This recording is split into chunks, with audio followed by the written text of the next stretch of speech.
journey to becoming pro with Godot. And last time I actually went over my new simple projects that I was doing, and it was great.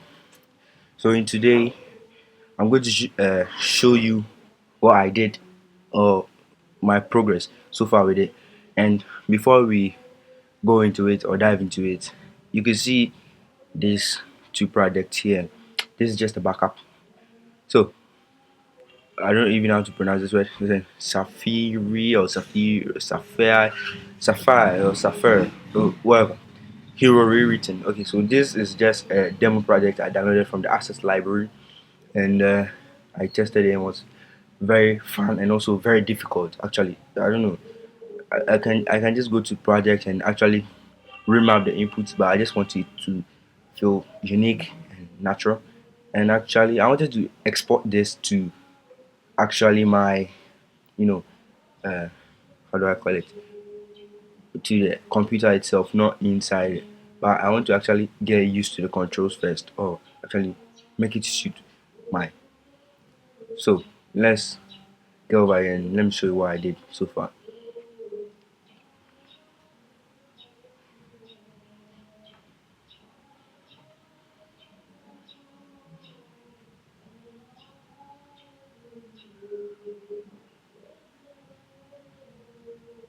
So if you see here, there is this time node, an obstacle node, an enemy, the player, and then the world, which I actually did this look crazy looking.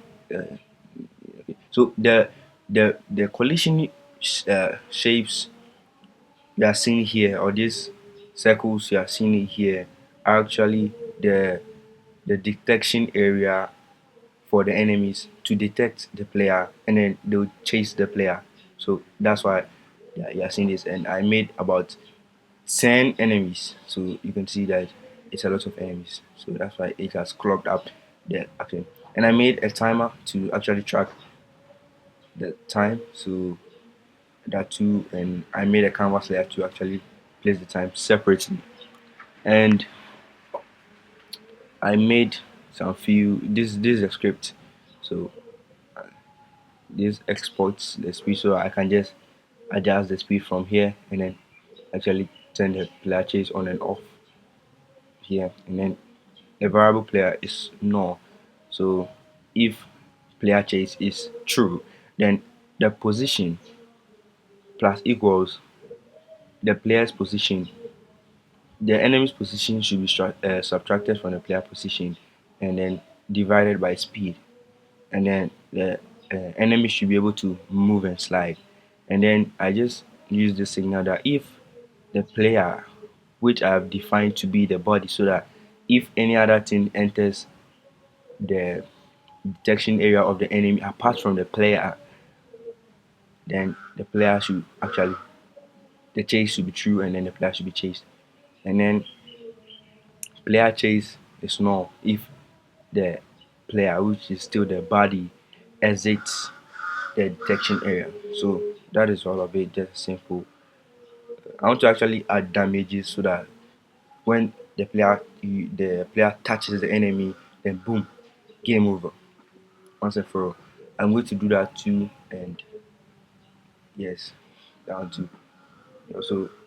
I, you see, I just learned player chasing, and I want to actually try it, and it works. So let me just run the game and show you how this works.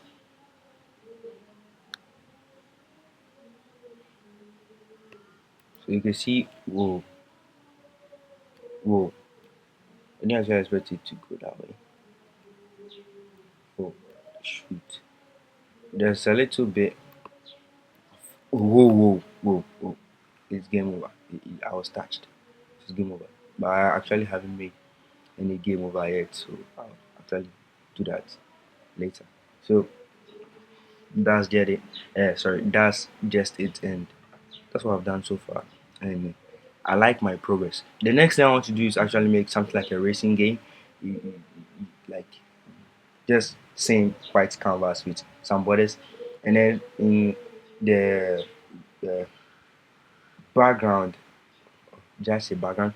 So like on the canvas layer, or let's say the screen, there are going to be obstacles guiding you, like a race, the curves, the, let's say, mm, yeah, it's going to look like a top down, like how this is. And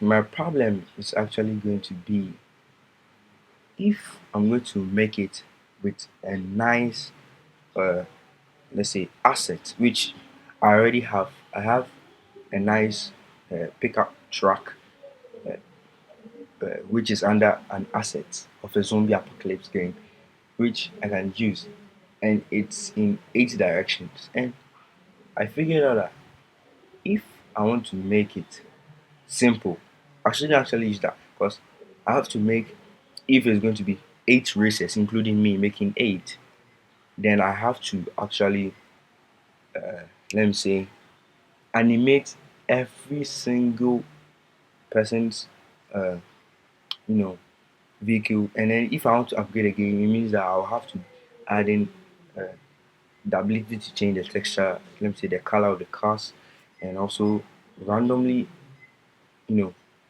add speed to everybody's car, and also upgrade the speed, and then also make levels that in that level. So it's going to be very big. So I just want to make something like a debug. Let me say a simple debug which we just different. Let's say red, blue, yellow, green, black. Let's say uh, purple, pink, something for just like the cars, like the Godot, box like this, very cute and nice like that. And I'm just going to make it as vehicles, and so that it will just reduce me struggling to actually make turning animations whilst they maybe say move or drift across the surface of the screen. So I'll get to it. I'll just be good at making better games. But see, I just want to make it. I just want to use the Godot script, the GD script over and over and over again till I master. And then I can just start adding graphics. And then eh, using graphics. And also I want to reach a place that I will not be using animated sprites 2D to animate my sprites. I want to be making state machines so that I can be making bigger projects, bigger ones, big projects. So I'm going to be actually using animation tree and animation player. So that's also work which I need to actually master. So I'll be making projects using the animation player and the animation tree. So if I get used to it, I'm going to make a big project. And actually, I've written that down and I can read it to you right now. And it's going to be a simple. If you actually don't like the idea or you want to tweak the idea for me, anything works for me. But that's my dream project, the final goal, the final goal. And the rough idea is your world is full of zombies and a virus which hasn't completely spread, or let's say dominated the world yet. But as for the spreading, it's still spreading. It's spreading super fast, and your aim is to get to your family at any cost. So it means that you are somewhere far, like let's say you went on a vacation or something, and then you got stuck, and then the zombie apocalypse started spreading from your place. Now you want to get home first to your family and protect them, get them, and yeah, should make it like the player is also a scientist or a doctor, something like that. That you also, yeah. So and they are very far away. No planes, no cars, no source of transportation currently at your disposal, since you are your your environment has been actually yeah, destroyed. But as time goes on, I think if you reach a certain level, not as in level in scenes, but let's say experience points or somewhere, some part of the game or some part of the story, vehicles will be actually added. And so you just foot for start. So you are to survive and get your family. Also on your way, you would get an antidote and vaccine. So it means in the story you are going to get antidotes and vaccines, which you have to make sure you don't use at least or something like it's usable. You can keep it or you can use it. You can keep it, and when you use it and you get your family, and it depends on the story. I want to make it that if you get your family in time, you can save them. But if you don't get in time, it means you have to give them antidotes. So depending on the time, let's say you see if you play this PlayStation game for days gone, that is actually days counting down.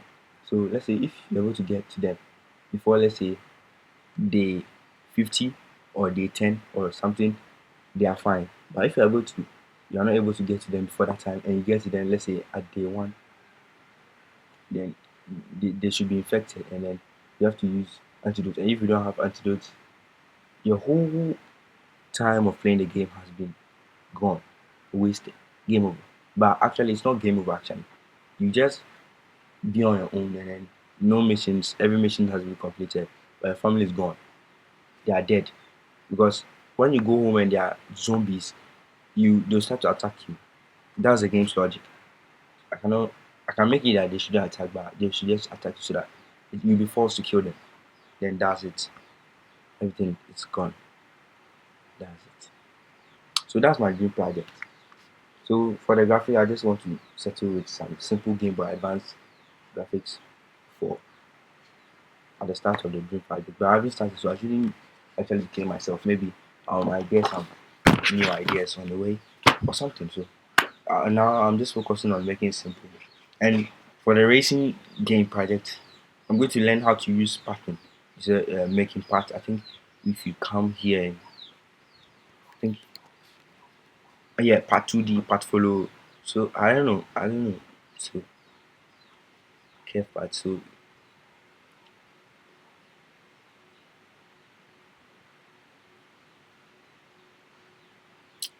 maybe I might know how to assign it, but I might not know how to actually.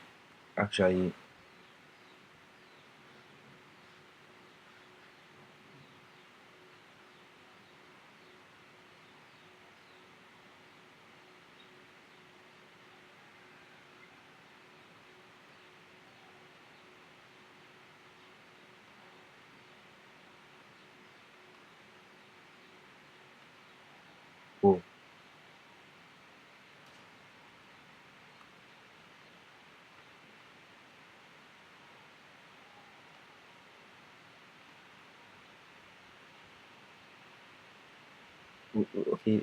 So it's crazy. Let's say part follow. So what does this do?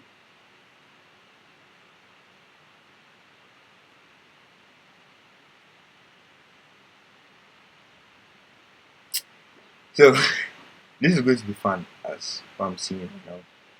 So it's going to be fun. So I'll see you in the next one when I start that project. But before I end it,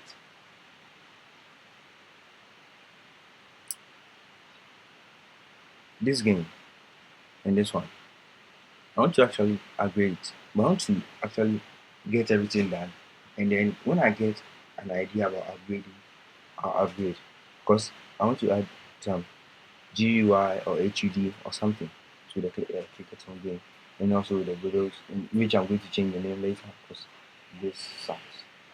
Using an using a game, whatever. So I'll see you in the next one. Until then, stay safe, stay healthy. Bye.